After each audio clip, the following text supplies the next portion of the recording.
ओम शांति 20 जून 2026 प्रातः मुरली बाबा कहउछंती मिठे बच्चे तुम पाखरे अविनाशी ज्ञानरत्नर असरंती संपत्ति रही तुमे सेगुड़ी को दान कर।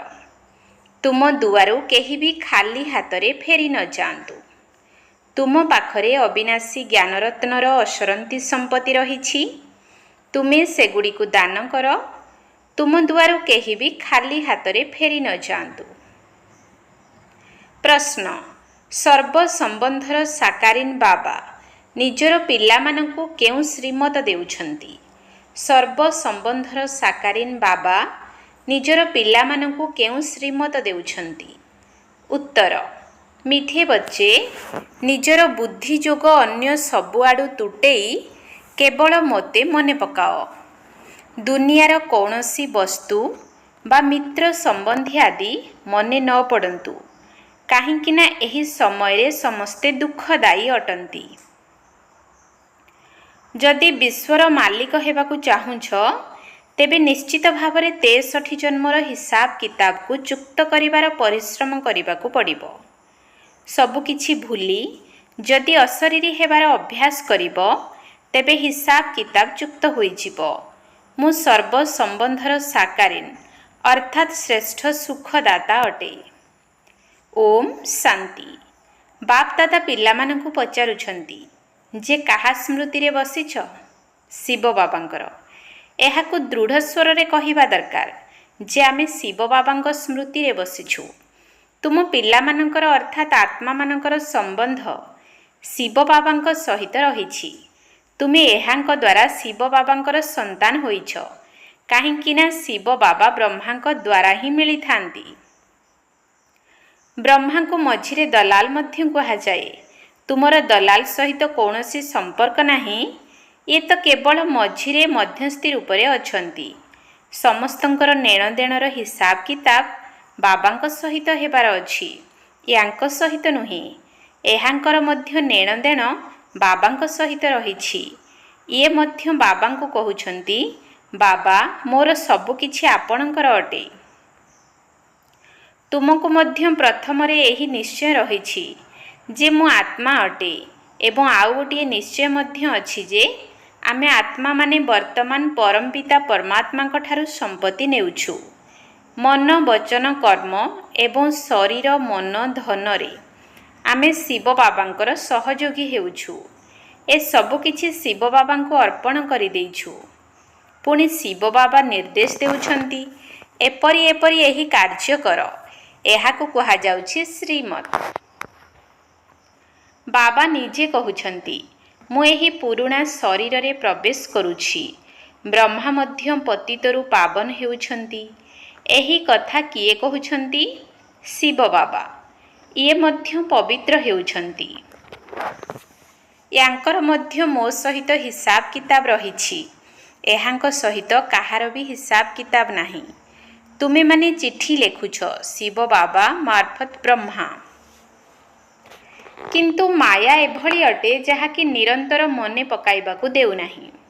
बुद्धि जुग बारंबार तुटेई देउछि।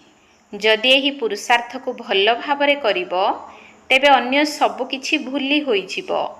शरीर मध्य भूली होई जिवो। एही शरीर थिबो किंतु आत्मा को एही सबु जिनिस प्रति वितृष्णा आसीबो। एही भली अवस्था को स्थायी करिबा पई अभ्यास करिबा को पड़ी थाए। अंतरे आमको निजर शरीर मध्य मने न पड़ू। बाबा कहउछंती निजको अशरीरी मने करी मते मने पकाओ। मु सदा सर्वदा अशरीरी अटे। तुमे मध्य अशरीरी थिलो। पुणी तुमे माने निजर अभिनय कल। एबे पुनर्बार तुमको अभिनय करिबाकु हेबो। एहा ही हेउछि मेहनत। विश्वर मालिक हेबा कौन किछि कम कथा कि? मनुष्य ही विश्वर मालिक होई परिबो। एही देवता माने मध्य मनुष्य अटंती किंतु एमानकु दैवी गुण संपन्न देवता कहा जाउछि। लक्ष्मी नारायण विश्वर मालिक थिले। एमानकर निजर संतान मध्य थिबे। सही माने ही तांको माँ बापा बोली मानिबे। किंतु आजिकाली मनुष्य अंधविश्वास रे ଏହି ଲକ୍ଷ୍ମୀ ନାରାୟଣଙ୍କୁ ତୁମେବ ମାତାଶ୍ଚ ପିତା କହିଦେଉଛନ୍ତି। ବାସ୍ତବରେ ଏହି ମହିମା ଶିବ ବାବାଙ୍କର ଅଟେ। ଦେବତାମାନଙ୍କର ମହିମା ମଧ୍ୟ ଗାୟନ କରୁଛନ୍ତି। ଆପଣ ସର୍ବଗୁଣ ସମ୍ପନ୍ନ, କିନ୍ତୁ ସେମାନଙ୍କର ପୂଜା କାହିଁକି କରୁଛନ୍ତି ଏକଥା କାହାରିକୁ ଜଣା ନାହିଁ। ଏବେ ତୁମେ ଆଉ ଏଭଳି ମହିମା ଗାୟନ କରିବ ନାହିଁ ଯେ ତୁମେ ମାତା ପିତା। ହଁ, ତୁମେମାନେ ଜାଣିଛ ଶିବ ବାବା ହିଁ ସେହି ନିରାକାର ପରମପିତା ପରମାତ୍ମା ଅଟନ୍ତି। ତାଙ୍କଠାରୁ ହିଁ ଅସରନ୍ତି ସୁଖ ମିଳିଥାଏ। ବାକି ଯିଏ ବି ସମ୍ବନ୍ଧୀ ଆଦି ଅଛନ୍ତି ସେମାନଙ୍କଠାରୁ ଦୁଃଖ ହିଁ ମିଳୁଛି। ଇଏ ତ ଜଣେ ହିଁ ସାକାରୀନ ଅଟନ୍ତି ଯାହାଙ୍କଠାରୁ ସର୍ବ ସମ୍ବନ୍ଧର ସୁଖ ମିଳିଥାଏ। ସେଥିପାଇଁ ବାବା କହୁଛନ୍ତି ମାମୁଁ, କକେଇ, ଦାଦା ଇତ୍ୟାଦି ସମସ୍ତଙ୍କଠାରୁ ବୁଦ୍ଧିର ଯୋଗ ତୁଟେଇ କେବଳ ମୋତେ ସ୍ମରଣ କର। ତୁମେ ଗାୟନ ମଧ୍ୟ କରୁଛ ଦୁଃଖ ହର୍ତ୍ତା ସୁଖକର୍ତ୍ତା ସମସ୍ତଙ୍କର ସଦ୍ଗତି ଦାତା ଜଣେ ହିଁ ଅଟନ୍ତି। ସିଏ ହିଁ ଆମର ସବୁ କିଛି ଅଟନ୍ତି। ଲୌକିକ ପିତାଙ୍କଠାରୁ ମଧ୍ୟ ଦୁଃଖ ମିଳିଥାଏ। ବାକି ରହିଲେ ଶିକ୍ଷକ, ଯିଏକି କାହାକୁ ଦୁଃଖ ଦିଅନ୍ତି ନାହିଁ। ଟିଚରଙ୍କ ପାଖକୁ ଯାଇ ପାଠ ପଢ଼ିବା ଦ୍ୱାରା ତୁମେ ଶରୀର ନିର୍ବାହ କରୁଛ। ବିଭିନ୍ନ ପ୍ରକାରର କୌଶଳ ଶିକ୍ଷା ଦେବା ପାଇଁ ଶିକ୍ଷକ ମଧ୍ୟ ଅଛନ୍ତି। ସେମାନେ ସବୁ ଅଳ୍ପ କାଳ ପାଇଁ ଶିକ୍ଷା ଦେଇଥାନ୍ତି। ଭକ୍ତିରେ ମଧ୍ୟ ମହିମା ଏକମାତ୍ର ରାମ ଅର୍ଥାତ୍ ପରମପିତା ପରମାତ୍ମାଙ୍କର ହିଁ କରିଥାନ୍ତି। ତାଙ୍କୁ ହିଁ ମନେ ପକାଉଛନ୍ତି। ବାସ୍ତବରେ ଭକ୍ତି ମଧ୍ୟ ଜଣଙ୍କର ହିଁ କରିବା ଉଚିତ। ସେହି ଜଣେ ହିଁ ତୁମକୁ ପୂଜ୍ୟ କରୁଛନ୍ତି। ତୁମେ ପ୍ରଥମେ କେବଳ ଶିବ ବାବାଙ୍କର ପୂଜା କରୁଛ। ତାକୁ ସତୋପ୍ରଧାନ ଭକ୍ତି କୁହାଯାଉଛି। ପୁଣି ଆତ୍ମା ମଧ୍ୟ ସତୋପ୍ରଧାନରୁ ସତୋ ରଜୋ ତମୋ ହୋଇଥାଏ। ତୁମେ ଜାଣୁଛ ଯେ ଆମେମାନେ ହିଁ ପୂଜାରୀ ହେଉଛୁ। ତୁମେମାନେ ପ୍ରଥମେ କେବଳ ଏକ ଶିବ ବାବାଙ୍କର ହିଁ ପୂଜା କରୁଛ। ପୁଣି କଳା କମି କମି ଯାଉଛି। ଭକ୍ତି ମଧ୍ୟ ସତୋ ପ୍ରଧାନରୁ ସତୋ ରଜୋ ତମୋ ହୋଇଥାଏ। ସାରା ଡ୍ରାମା ତୁମ ଉପରେ ହିଁ ତିଆରି ହୋଇଛି। ନିଜେ ହିଁ ପୂଜ୍ୟ, ନିଜେ ହିଁ ପୂଜାରୀ। ଯେଉଁମାନେ ସମ୍ପୂର୍ଣ୍ଣ 84 ଜନ୍ମ ନେଉଛନ୍ତି ସେହିମାନଙ୍କର ହିଁ କାହାଣୀ ଅଟେ। ସେହିମାନଙ୍କୁ ହିଁ ବାବା ଆସି ଶୁଣାଉଛନ୍ତି। ତୁମେ 84 ଜନ୍ମ କିପରି ନେଇଛ ହିସାବ ହିଁ ସେହିମାନଙ୍କର ଅଟେ। ଯେଉଁମାନେ ପ୍ରଥମେ ପୂଜ୍ୟ ଦେବୀ ଦେବତା ହେଉଛନ୍ତି ସେହିମାନେ ହିଁ ପୂଜାରୀ ହେଉଛନ୍ତି। ବାବା କହୁଛନ୍ତି ମୁଁ କଳ୍ପ କଳ୍ପ ଆସି ତୁମକୁ ପାଠ ପଢ଼ାଉଛି ଏବଂ ଦେବୀ ଦେବତା ଧର୍ମର ସ୍ଥାପନା କରୁଛି, ରାଜଯୋଗ ଶିଖାଉଛି। ଭଗବାନ ତ ଜଣେ ହିଁ ଅଟନ୍ତି। ସେମାନେ ତ କହୁଛନ୍ତି ମାଟି, ଗୋଡ଼ି, ଅଣୁ, ପରମାଣୁ ମଧ୍ୟରେ ପରମାତ୍ମା ଅଛନ୍ତି। କିନ୍ତୁ ଏପରି ତ ହୋଇପାରିବ ନାହିଁ।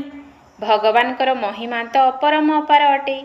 କହୁଛନ୍ତି ହେ ବାବା, ଆପଣଙ୍କର ଗତି ଏବଂ ମତ ନିଆରା, ଅର୍ଥାତ୍ ତୁମଠାରୁ ଯେଉଁ ଶ୍ରୀମତ ମିଳୁଛି ତାହା ସବୁଠାରୁ ଅଲଗା ଅଟେ। ବାବାଙ୍କୁ ହିଁ କହୁଛନ୍ତି ଗତି ସଦ୍ଗତି ଦାତା ପରମପିତା ପରମାତ୍ମା। ତେଣୁ ବୁଦ୍ଧି ଉପରକୁ ଚାଲି ଯାଉଛି। ଦୁଃଖ ସମୟରେ ସେ ହିଁ ମନେ ପଡ଼ିଥାନ୍ତି।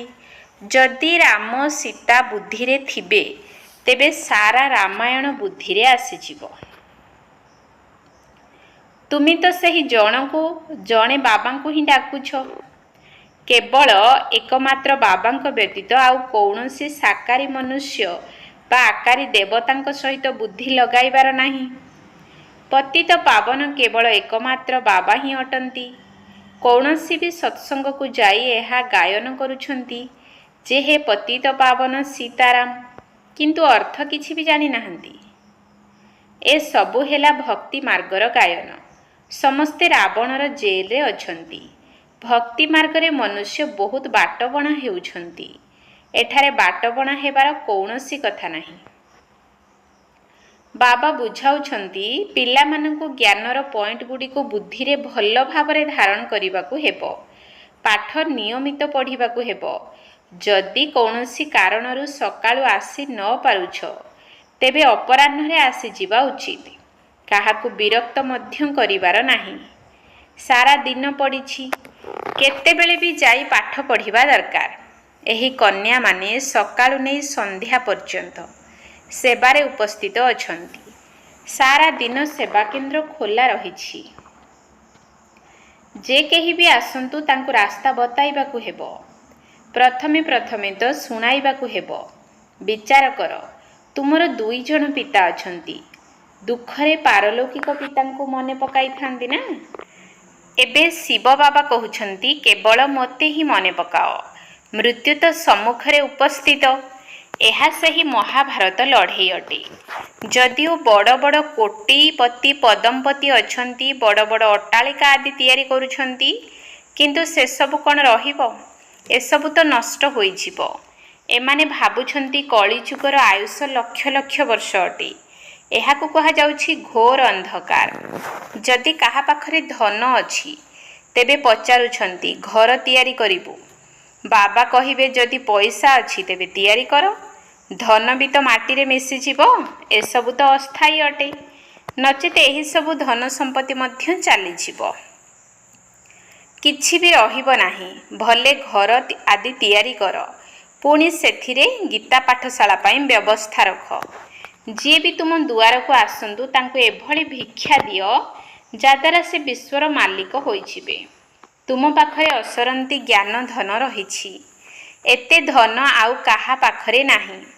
तुम मानक भितरे सबुठारु धनवान सिए जाहांको बुद्धि रे बहुत ज्ञान रत्न भरी होई रहिछि। जे केही भी आसंतु तुमे तांकर बुद्धि रूपक झूला भरणा करि दियो। तुम पाखरे बहुत संपत्ति रहिछि। केवल एही बोर्ड लगाई दियो, आसंतु आमे आपनकु सदा सुखी स्वर्गर संपत्ति पाइबार रास्ता बताइबु। किंतु पिला मानक भितरे सही भली निशा रहु नाही। एठाको आसिले निशा चढ़ी जाउछि, किंतु बाहर को गले भूली जाउछंती। तुम भितरे शौक रहिबा दरकार। केही भी आसंतु तांको एभली रास्ता बताओ जहा द्वारा तांकर जीवन नौका पारी होई जिवो। तुम पाखरे बहुत परिमाणर धन रहिछि।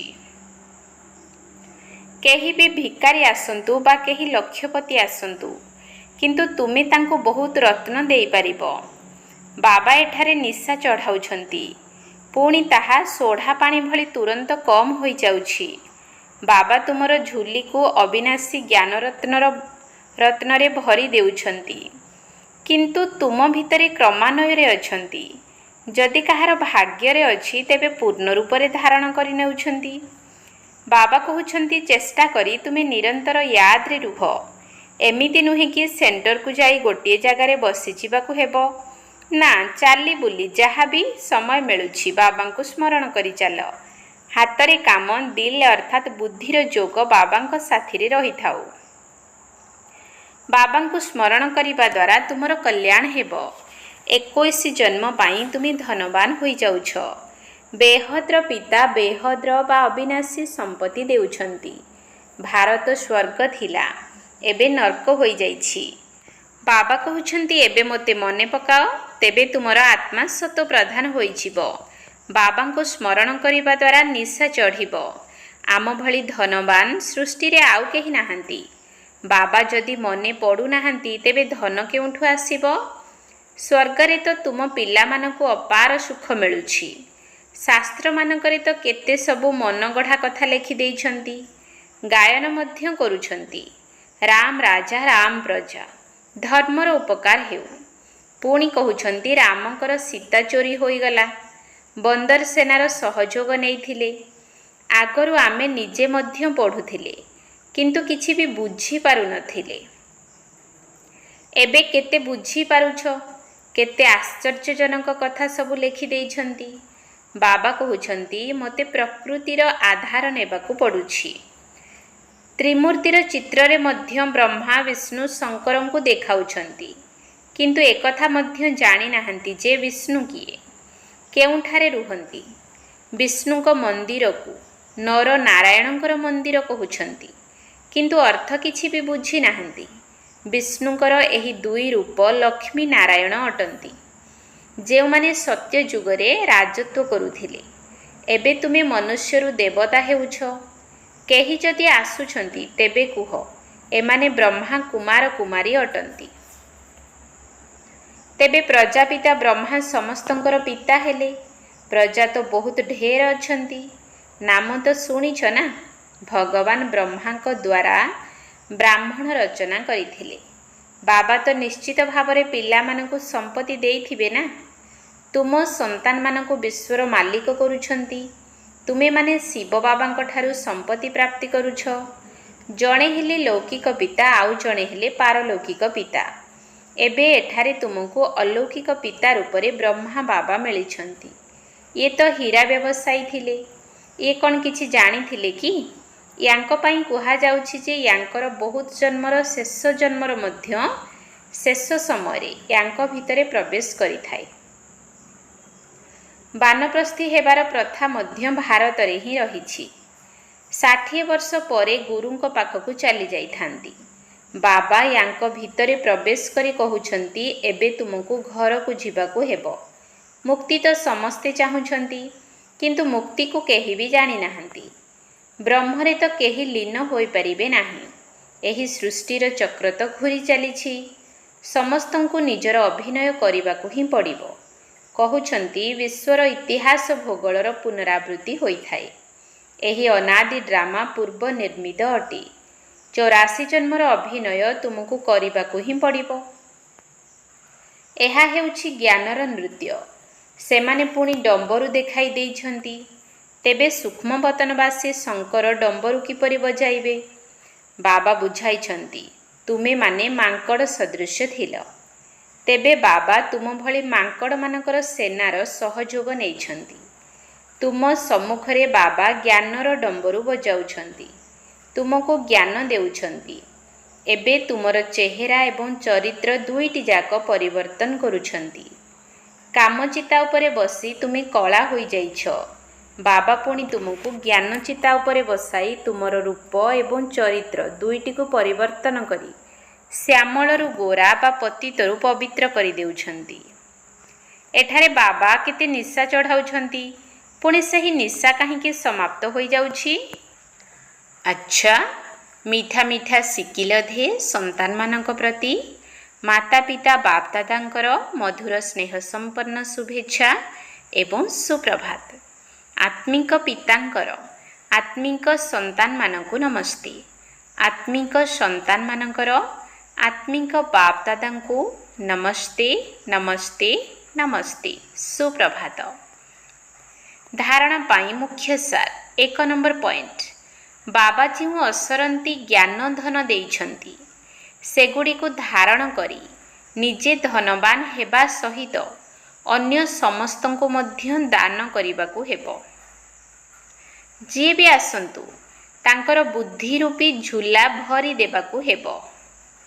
बाबा जो असरंती ज्ञानर धन देइछंती, सेगुड़ी को धारण करी निजे धनवान हेबा सहित अन्य समस्तंको मध्य दान करिबाकू हेबो। जे भी आसंतु तांकर बुद्धि रूपी झूला भरी देबाकू हेबो। 2 नंबर पॉइंट। बाबांकर स्मृति द्वारा ही कल्याण हेबो। सेथिपाई जेते दूर संभव चालिबा बुलिबा समय रे मध्य बाबांक स्मृति रे रहिबाकू हेबो। सर्व संबंधर भाव एकमात्र बाबांक ठारू अनुभव करिबाकू हेबो। बाबांकर स्मृति द्वारा ही कल्याण हेबो। सेथिपाई जेते दूर संभव चालिबा बुलिबा समय रे मध्य बाबांक स्मृति रे रहिबाकू हेबो। सर्व संबंधर भाव एकमात्र बाबांक ठारू अनुभव करिबाकू हेबो। वरदान। सर्वदा व्यस्त रहिबार विधि द्वारा व्यर्थ संकल्पर अभियोग को समाप्त करुथिबा संपूर्ण कर्मातीत भव। सर्वदा व्यस्त रहिबार विधि द्वारा व्यर्थ संकल्पर अभियोग को समाप्त करुथिबा संपूर्ण कर्मातीत भव। संपूर्ण कर्मातीत हेबारे व्यर्थ संकल्पर तोफान ही विघ्न पकाई थाए। तेणु यही व्यर्थ संकल्पर अभियोग को समाप्त करिबा पाई निजर मन को सबु समय व्यस्त रख। समय को बुकिंग करिबा अर्थात पूर्व निर्धारण करिबार उपाय शिख। सारा दिन मन को केउठी केउठी व्यस्त रखिबार अछि, एहार कार्यक्रम प्रस्तुत कर। प्रतिदिन निजर मन को 4टी कथारे व्यस्त रख। 1 रे ମିଳନ ଅର୍ଥାତ୍ ଆତ୍ମିକ ବାର୍ତ୍ତାଳାପ। 2ରେ ବର୍ଣ୍ଣନ ଅର୍ଥାତ୍ ସେବା। 3ରେ ମଗନ ଏବଂ 4ରେ ଲଗନ। ଏହାଦ୍ୱାରା ତୁମର ସମୟ ସଫଳ ହୋଇଯିବ ଏବଂ ବ୍ୟର୍ଥର ଅଭିଯୋଗ ସମାପ୍ତ ହୋଇଯିବ। ସ୍ଲୋଗାନ: ସଫଳତାକୁ ପରମାତ୍ମ ଜନ୍ମସିଦ୍ଧ ଅଧିକାର ମନେ କରୁଥିବା ଆତ୍ମା ହିଁ ସର୍ବଦା ପ୍ରସନ୍ନଚିତ୍ତ ରହିପାରିବ। ସଫଳତାକୁ ପରମାତ୍ମ ଜନ୍ମସିଦ୍ଧ ଅଧିକାର ମନେ କରୁଥିବା ଆତ୍ମା ହିଁ ସର୍ବଦା ପ୍ରସନ୍ନଚିତ୍ତ ରହିପାରିବ। ଅବ୍ୟକ୍ତ ଇଶାରା: ସର୍ବଦା ହର୍ଷିତ ରହିବା ପାଇଁ ନିଜର ସ୍ୱଭାବକୁ ସରଳ କର ଏବଂ ସହନଶୀଳ ହୁଅ। ସର୍ବଦା ହର୍ଷିତ ରହିବା ପାଇଁ ନିଜର ସ୍ୱଭାବକୁ ସରଳ କର ଏବଂ ସହନଶୀଳ ହୁଅ। ସରଳତା ଆଣିବା ପାଇଁ କେବଳ ଗୋଟିଏ କଥା ପ୍ରତି ଧ୍ୟାନ ଦେବା ଜରୁରୀ ଅଟେ। ନିଜର ସ୍ଥିତି ଅର୍ଥାତ୍ ପ୍ରଶଂସା ଆଧାରରେ ନ ହେଉ। କେତେକ ପିଲା କର୍ତ୍ତବ୍ୟର ଫଳ ପାଇବାର ଇଚ୍ଛା ଅଧିକ ରଖିଥାନ୍ତି। ସେଥିପାଇଁ ଯଦି ପ୍ରଶଂସା ନ ମିଳିଲା ତେବେ ତାଙ୍କର ସ୍ଥିତି ହଲଚଲ ହୋଇଯାଏ। ଯଦି ନିନ୍ଦା ମିଳିଗଲା ତେବେ ଯେପରି ଅନାଥ ହୋଇଯାଇଥାନ୍ତି। ନିଜର ସ୍ଥିତିକୁ ଛାଡ଼ିବା ସହିତ ନିଜର ପିତାଙ୍କୁ ମଧ୍ୟ ଭୁଲି ଯାଆନ୍ତି। ସେଥିପାଇଁ ସ୍ତୁତିର ଆଧାର ଉପରେ ନିଜର ସ୍ଥିତିର ଆଧାର ରଖ ନାହିଁ। ଓମ୍ ଶାନ୍ତି।